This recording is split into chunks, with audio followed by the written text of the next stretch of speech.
If you go onto social media and you were to see a tweet that suggested somebody should be hanged from a lamppost, basically because of their colour, you'd probably be pretty offended and shocked by it. When the person being referred to is David Lammy, the Shadow Justice Secretary, a Labour Party frontbencher, yes, a black man, a London MP, he objected, not unreasonably, I wouldn't have thought, on Sunday when the tweet appeared. It wasn't until Monday that the account was suspended, with Twitter saying that all racist behaviour, quotes, had no place on our service, despite the fact that it sat there for quite some time.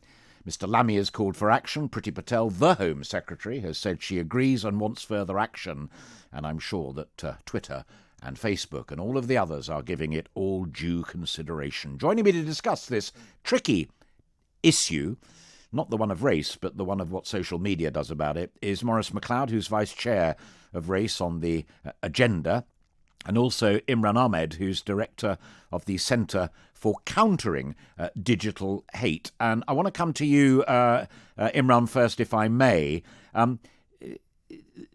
If they act, they tend to act slowly. I mean, in a sense, Lammy's point is not only what was said about him and of him, it was that it took 24 hours to do something about it. Good afternoon, Alistair. Thanks for having me on. Look, I acknowledged it took them a long time, and there is a reason why. That if you look at their actions consistently over a long period of time, you can see that whereas for most people listening and all of us here, we all think that there should be consequences for racism and threats. Well, the law of the land also suggests that's the case. Well, not necessarily. So with racism itself isn't necessarily hate speech, and saying that, using bad terminology isn't necessarily illegal. And the state is rightly squeamish about intervening too far into the realm of speech. But platforms, of course, have terms of service. Twitter isn't Gab, for example, a platform that's all about being able to say whatever you want. It's full of the most nasty, exploitation and race hate material, and no one goes there because no one wants to exist in a consequence-free environment. All right, let me bring Maurice in at that. Let me bring Maurice in at that point as well, because that's exactly on the money. I mean, Maurice, in a sense, the point is that there is a line between something that offends you or is just annoying and something that is out and out illegal. I mean, it is interesting that Imran's saying it, maybe at the margins. Is your view that what was said to David Lammy and said about David Lammy was illegal? I think it's certainly pushing that boundary because, when you talk about hanging a black man from a lamppost, you could say it wasn't. I'm sure the tweeter would say, "Oh, well, I was just saying that might happen to him." It sounds like a suggestion, so I think it's certainly something the police should be looking at, I think. And staying with you before coming back to Imran, do you take his other point, and that is that they do act. It may take them time because the volume of traffic and they've got to double check and not just knee-jerk reaction, or do you feel they could do better?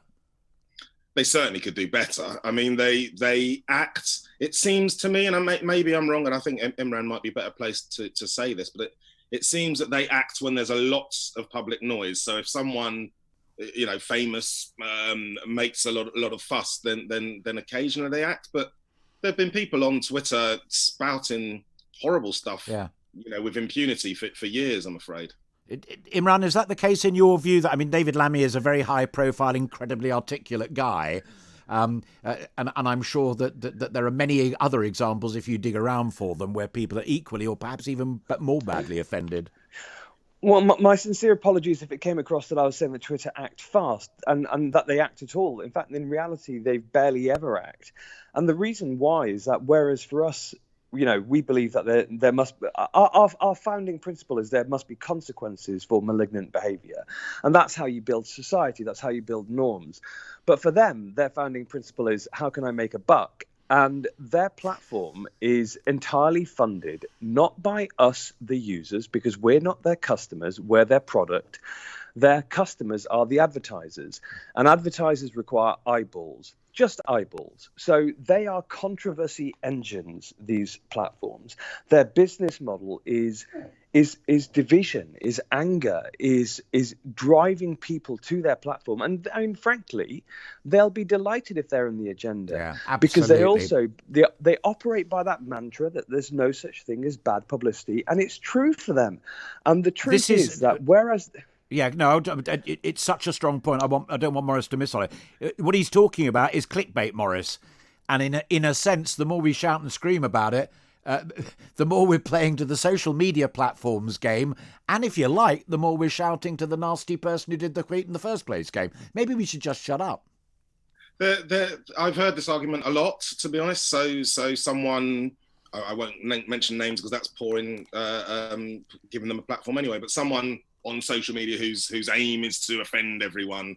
They go out of their way, they say something, everyone goes, oh, look what this person said, aren't they horrible? And retweets their posts. So yes, I think we as the public could do better at not amplifying. I think but that doesn't mean that we shouldn't highlight when someone's done something wrong. So we're in a bit of a, you want to point out that someone's done something wrong, but you want to not pour more attention to them. So how do we do that? If Twitter had better ways or stronger ways, I'd say, at following up on complaints, then maybe we wouldn't need to get to this bit. Maybe people would be able to complain about the thing that happened to them straight away, and it wouldn't end up being a Twitter storm that pours attention onto these people. How significant, Morris, do you think it is that David Lammy and Priti Patel are both singing from the same hymn sheet on this? I think that it shows that there's a shared experience for people of colour in the public eye. I think that shows that, Diane Abbott, Priti Patel, Gina Miller, Sadiq Khan, you can pretty much think of a black or Asian person in the public eye and they get abuse online, I'm afraid. Imran, it's clear that the Home Secretary and the Shadow Justice Secretary between them have a certain parliamentary power and influence, but do you believe that there can be regulation that could prevent messages of this nature, but without a blanket ban on free speech on social media? Well, Alistair, I think there's 2 points I would make to that. The first is that the only thing that will affect them is not necessarily their product complaining about how the product is being used, because frankly, they don't care about their product, which is David Lammy and Gina Miller and you and I when we use their platform. But they do listen to their advertisers, and that's why CCDH has been working on Stop Funding Fake News, on Stop Hate for Profit, which is the new campaign launch, which has been in the US for a month, which was targeting Facebook specifically and organized by Colour of Change, the NAACP, the ADL, and that we've joined that coalition for its European launch to say, well, if you are offended by it, if you're listening to this and you are currently mark it on Twitter, suspend your advertising for August and tell them why. Because they will not listen to anyone until it hits their bottom line. And if the government can enhance the capacity of society to hold them to account in a meaningful way, and that means with economic sanctions and the potential of criminal charges for a failure to protect the public and to protect public discourse, which is something that we have now privatized to them, then they need to be credible punishments, not just outrage, but something that hits them where it really hurts. On anti-Semitism, a lot of people didn't use Twitter for 48 hours. Do you think that had any impact upon them? Well, I worked with Tracy and others on that, and I think it was a good campaign to highlight the issue. But my fear is that until you hit their bottom line, they will not take action. Twitter took action eventually on in that particular instance, only when it reached such a level of furore that I'm in Washington D.C. at the moment. People here were hearing about it. Well, did you hear that? Were you there because of the hearings with Bezos and Zuckerberg and all the rest of them? I was here for the hearings. They batted them away like underarm bowlers.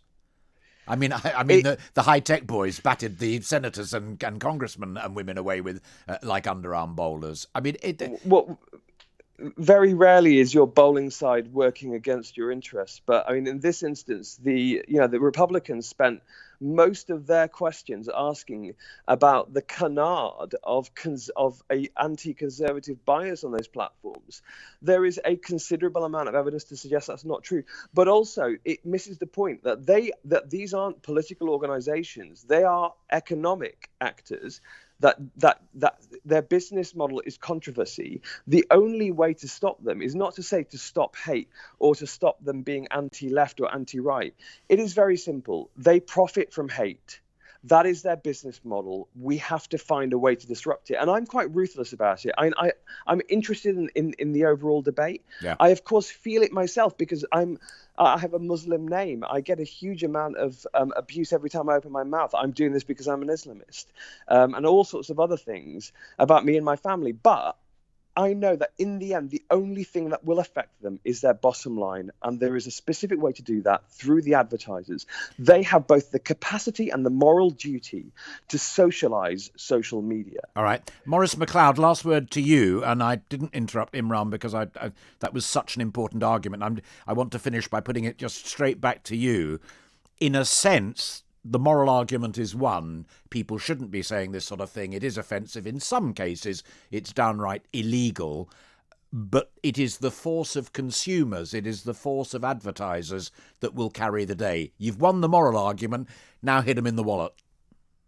Yeah, absolutely. And to be honest, that's always been the way. You always go for the money because that's the thing that these companies care about. If their advertisers suddenly go, we don't want to be associated with a platform that has this stuff, they'll very quickly tidy it up. But until recently, there hasn't been enough of a push for that. So I'm glad that that's happening now. And great work by Imran. All right. Well, how nice of you to say that. Imran Ahmed and also Maurice MacLeod, thank you both very much indeed for a calm, informed, and I hope people at home would agree, constructive discussion on what is a difficult and tricky issue.